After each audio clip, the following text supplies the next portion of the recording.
आज की कहानी का शीर्षक है अंतिम विदाई।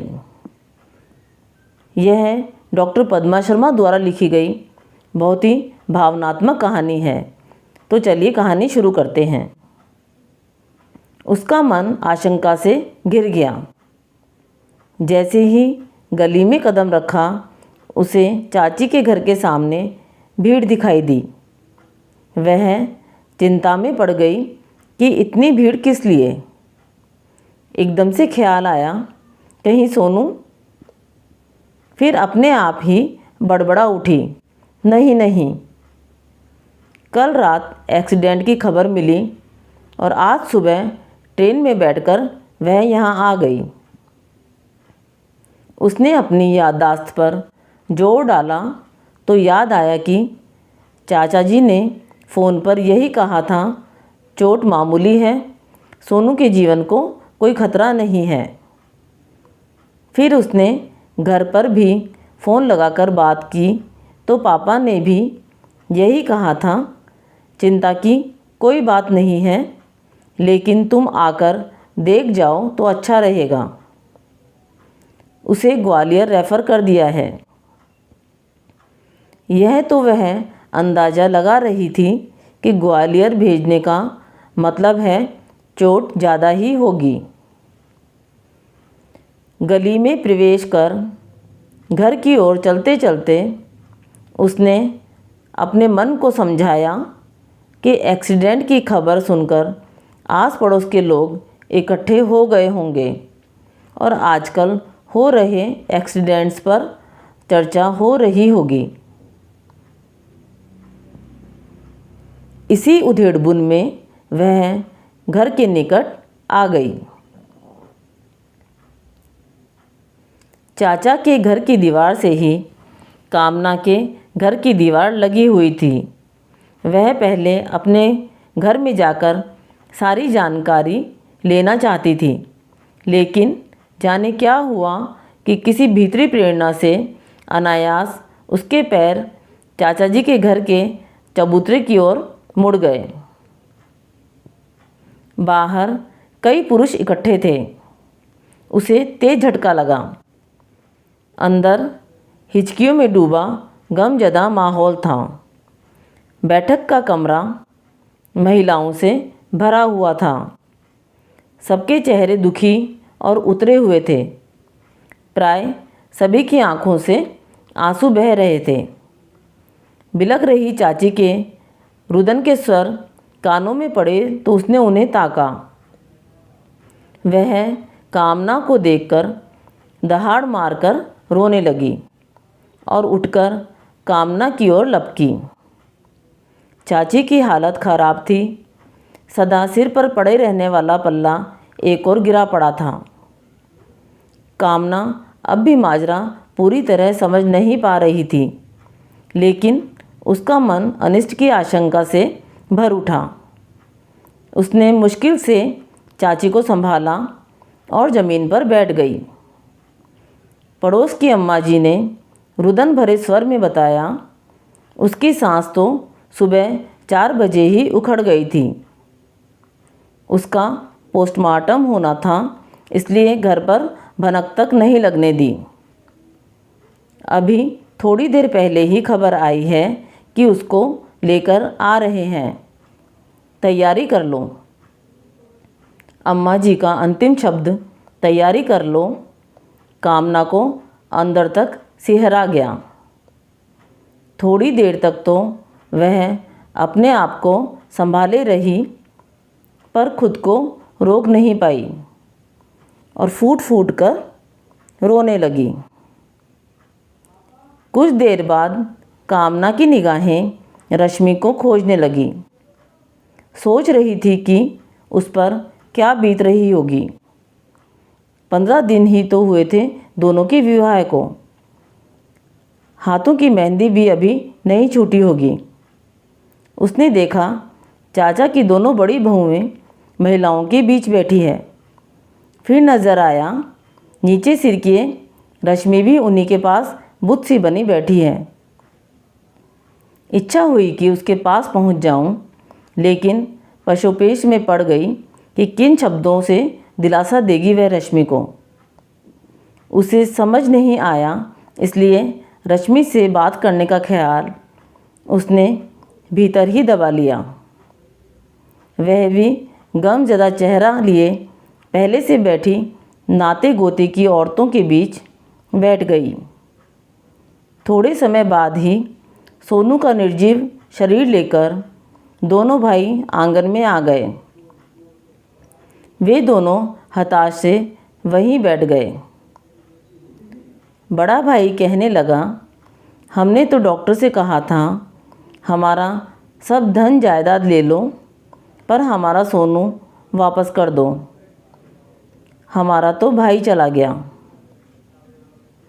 दूसरा बोला, जिंदगी में कुछ नहीं रह जाता, कोई अपने साथ धन संपत्ति कुछ नहीं ले जाता, सब यहीं धरा रह गया।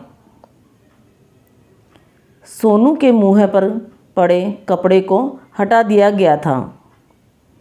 चाची उससे लिपट लिपट कर रो रही थी और विलाप कर रही थी, मेरा लाल तू कहाँ चला गया? तू तो थोड़ी देर बाद आ रहा था, क्या इस हालत में आया है?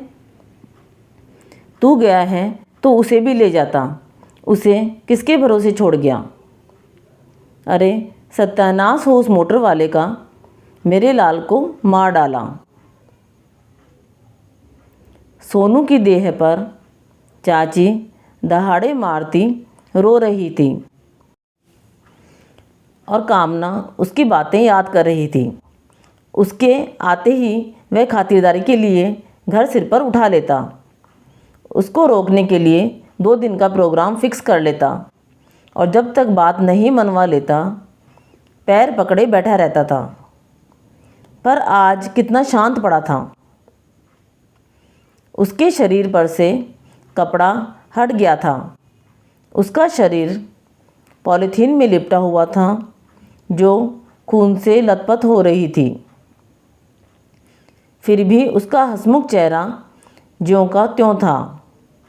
ऐसा लग रहा था कि अभी बोल पड़ेगा।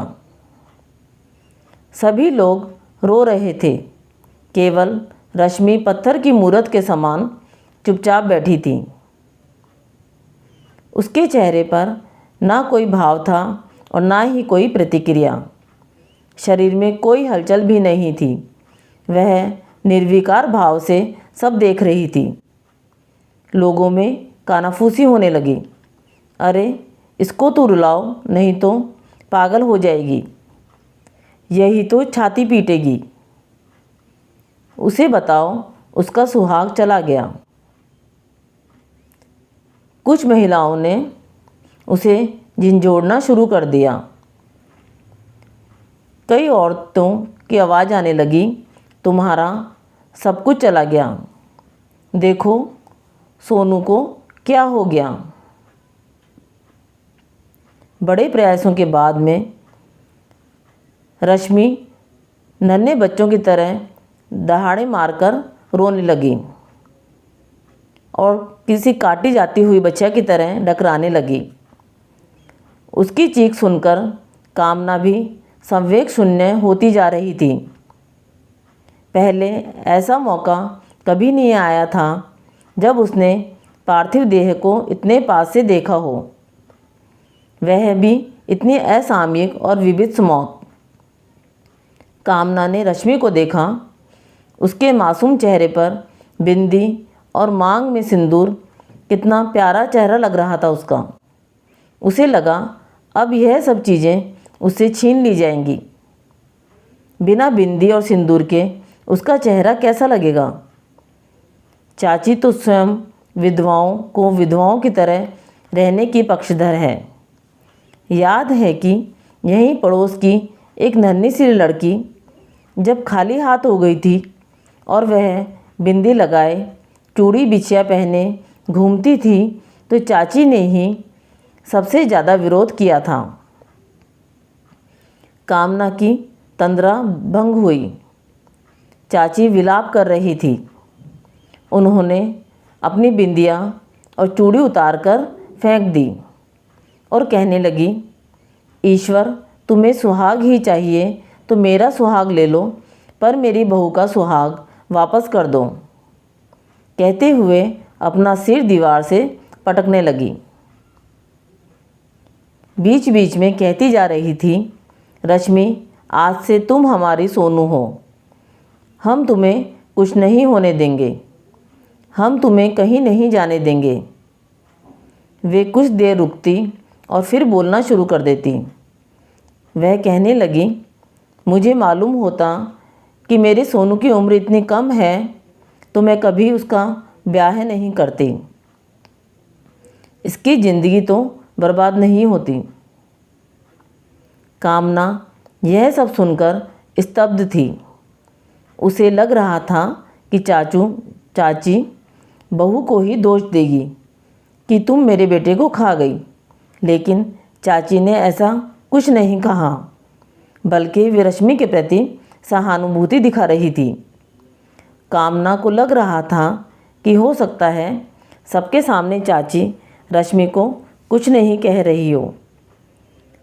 सोनू चाची का सबसे लाडला बेटा, सबसे छोटा होने के कारण लाड का हकदार भी। इस वजह से रश्मि भी चाची की लाडली बहू है। लेकिन इस स्थिति में हर औरत बहू को ही डाकन बताती है। सो कामना को लग रहा था कि बेचारी रश्मि, यह वाक्य चाची ने उस दिन कहा था जिस दिन सोनू के ब्याह के बाद रश्मि ने रसोई में प्रवेश किया था और इतने बड़े परिवार के लिए खिचड़ी बनाई थी। दरअसल रश्मि अल्हड़ थी और अबोध भी, सुंदर ऐसी कि प्लास्टिक की गुड़िया लगे। उसकी सुंदरता देख दूसरी बहुओं में जलन हो गई थी, स्त्री सुलभ ईर्ष्या के कारण। बचपन में माँ मर गई, सो माँ के लाड की भूखी थी। चाची को देखा तो हुलस कर रो उठी। चाची भी द्रवित हो उठी थी।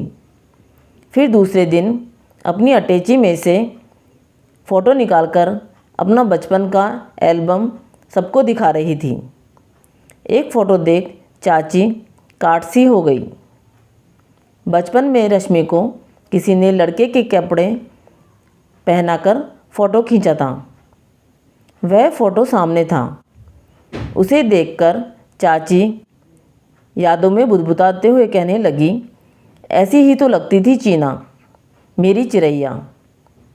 फिर लंबी सांस खींचकर रश्मि को खींचकर सीने से लगा लिया था उन्होंने। सब चकित थे। जालिम सास के रूप में ललिता पवार को लजा देने वाली चाची में यह परिवर्तन। और सबको याद आ गई थी चीना, चाची की सबसे छोटी बेटी, जो बचपन में ही अकस्मात चल बसी थी। तब से चाची रश्मि में बहू नहीं, संभवतः बेटी देखने लगी थी। सोनू की पार्थिव देह कफन में लपेटकर अंतिम यात्रा पर चल पड़े थे। औरतें क्रंदन कर रही थी। कई घंटे ऐसे ही बीते। घर के पुरुष अंत्येष्टि करके वापस आ गए थे। रिवाज के अनुसार अविवाहित लड़कियां रुकती नहीं हैं। कामना भी जाने लगी तो चाची की याचक निगाहों ने उसके पैर बांध दिए। वह फूट फूट कर रोने लगी। फिर बोली, तुम रुक जाओ कामना, तुम्हारी रश्मि से खूब पड़ती है। तुम चली जाओगी तो उसे कौन दिलासा देगा। उन्होंने कामना का हाथ पकड़ लिया। कामना ने कोई उत्तर नहीं दिया। वह चुपचाप खड़ी रही। उसके मनोभावों को ताड़ते हुए उन्होंने कहा, नल पर नहाकर मंदिर के दर्शन कर आओ, वापस जाने का रिवाज हो जाएगा। कामना को फिर झटका लगा।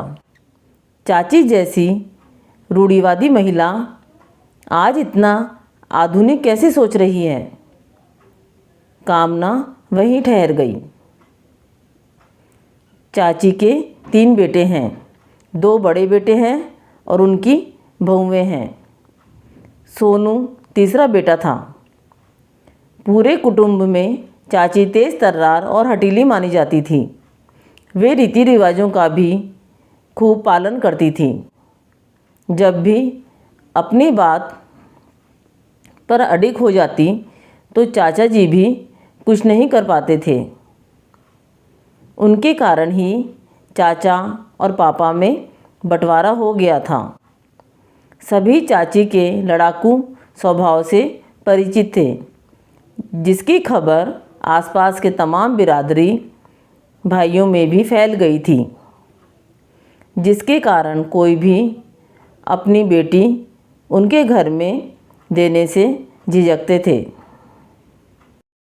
अभी 15 दिन पहले की ही तो बात है, मुश्किल से एक गरीब घर मिला जब सोनू का विवाह हुआ था।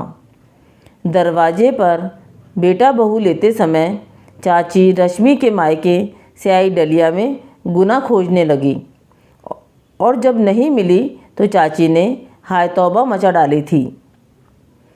वे जिद कर रही थी कि गुना के गोल घेरे से बहू का मुँह देखा जाता है।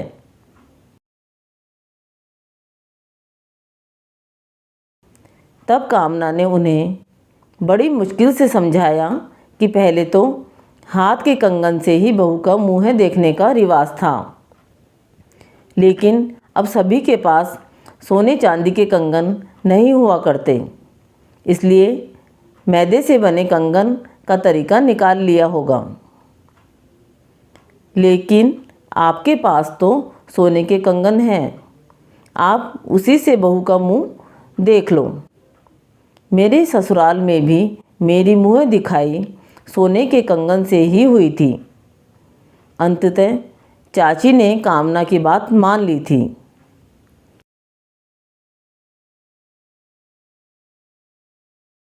आज तीसरा दिन था। रश्मि का श्रृंगार उतारना था। पड़ोस की महिलाएं जैसे ही उसकी चूड़ियां उतारने लगी, चाची अरावली पर्वत की तरह बीच में आकर खड़ी हो गई और रोते हुए बोली, इसका यह रूप मैं कैसे देख पाऊंगी? इसको देख देख कर और ज़्यादा याद आएगी मेरे सोनू की। इसे यह सब चीज़ें बख्श दो, मैं तुम्हारे आगे हाथ जोड़ती हूँ, कहकर वे गिड़गिड़ाने लगी। उनके रुदन में इतनी कसक थी, इतनी वेदना और इतनी तड़प थी कि महिलाओं के हाथ रुक गए। उनमें से एक बोली, तुम ठीक कहती हो कस्तूरी, लेकिन आज के दिन सब बहुएं अपना सुहाग का सामान नया पहनेंगी। इसका भी तो सुहाग का सामान बदल देना चाहिए। रश्मि को भी यह सब सामान नए पहनाए गए। वह फिर से नई नवेली दुल्हन की तरह लग रही थी। चाची उससे लिपटकर रोने लगी। धीरे धीरे समय गुजरता जा रहा था। कामना बीच में 6 मासी के लिए चाची के यहाँ आई तो पता चला कि चाची ने रश्मि का दहेज का सामान एक कमरे में बंद करके रख दिया है। सब काम निपटाने के बाद चाची कामना को एकांत में ले गई और धीरे से बोली, कम्मो, अब तू एक अच्छा सा लड़का देख दे। उसने सुख ही कहाँ भोगा है। हम अपने आगे रश्मि का ब्याह कर दें तो हमें शांति मिल जाएगी। देख, इसका सारा सामान मैंने कमरे में बंद कर दिया है, जिससे इसका सामान कोई काम में ना ले। ये यहाँ रहती है तो दोनों बहुएं इससे बहुत काम कराती है, इसलिए मैं इसे कभी कभी मायके भेज देती हूँ। कहते कहते उनकी आँखों में आंसू भर आए। कामना ने सोचा कि चाची का यह विचार तो बहुत अच्छा है। चाची ने कामना से कहा, देख, उसके माँ बाप तो गरीब हैं, ये ही ब्याह है उन्होंने बहुत मुश्किल से किया था। तुम रुपये पैसे की चिंता मत करना, हम करेंगे शादी, हम करेंगे कन्यादान। यह सब सुनकर कामना निश्चिंत हो गई कि चाची रश्मि का ख्याल रखेंगी और उसे कोई तकलीफ़ नहीं होने देंगी। समय निकलते देर न लगी। रश्मि का भी ग्रेजुएशन पूरा हो चुका था। चाची ने ही हट करके उसे परीक्षा दिलवाई थी। रश्मि ने फ़ोन पर बताया था कि चाची रात को जाग जाग कर उसे चाय पिलाती थी और परीक्षा के लिए प्रोत्साहित करती थी। कामना भी चाची के बदलते मातृ हृदय पर खुश हो गई। सोनू को गुजरे पूरा 1 वर्ष बीत गया था। कामना रश्मि के दुख को भूलकर अपने परिवार में व्यस्त हो गई थी। अचानक चाची का फ़ोन आया। उन्होंने बताया कि रश्मि की शादी तय कर दी है। लड़का बैंक में नौकरी करता है। उसकी पत्नी भी एक एक्सीडेंट में चल बसी थी।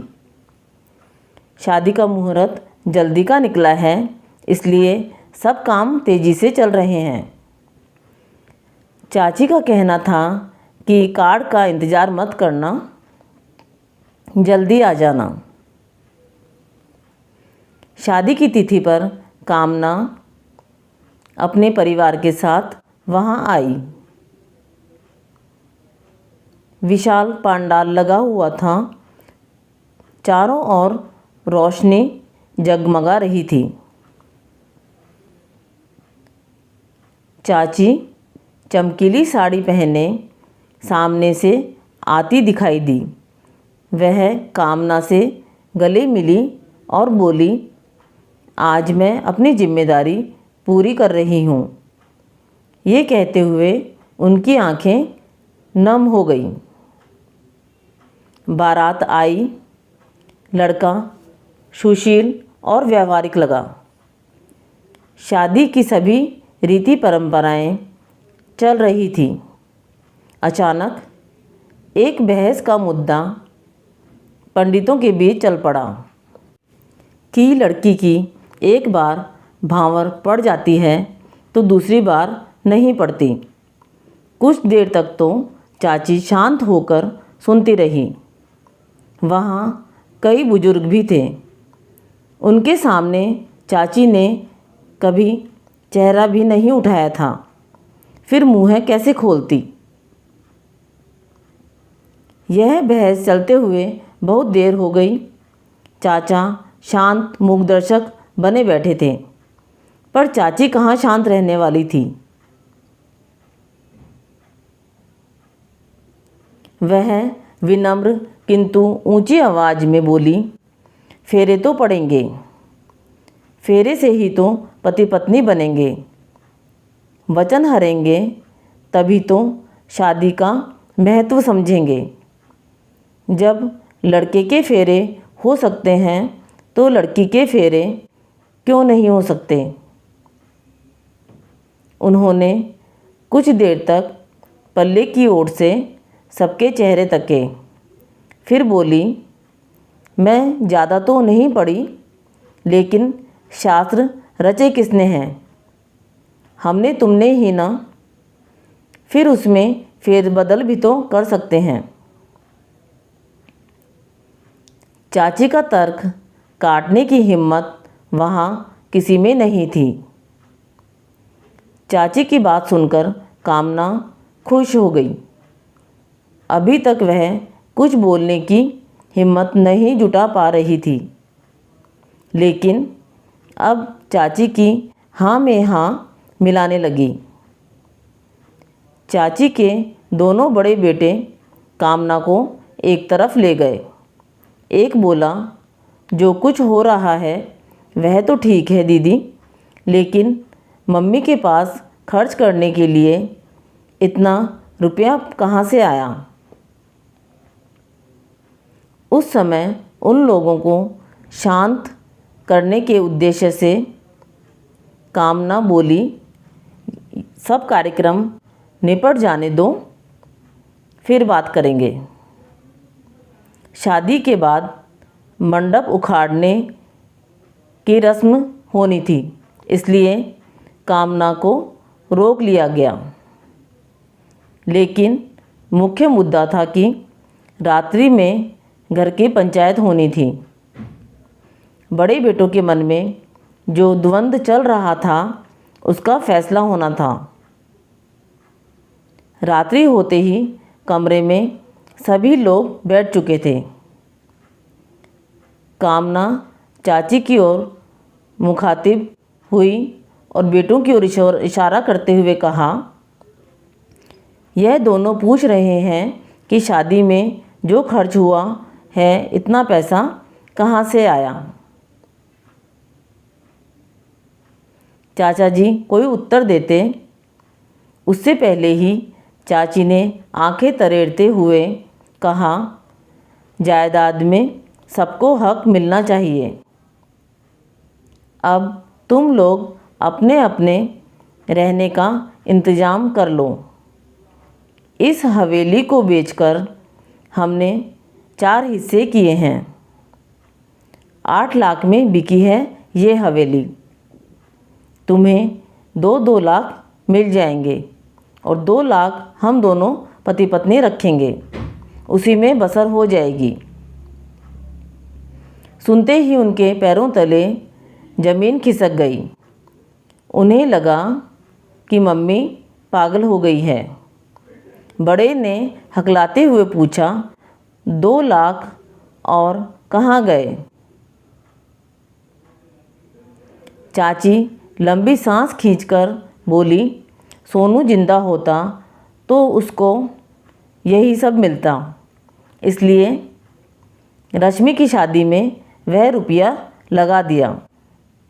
यह सुनते ही दोनों बेटे और बहुएं पैर पटकते हुए अंदर चले गए। चाची का विरोध करने की हिम्मत किसी में नहीं थी। चाची आराम से बैठी थी। उनके चेहरे पर निश्चिंतता के भाव थे। ऐसा लग रहा था कि उन्होंने रश्मि की विदाई के साथ सोनू की अंतिम विदाई भी आज ही की है।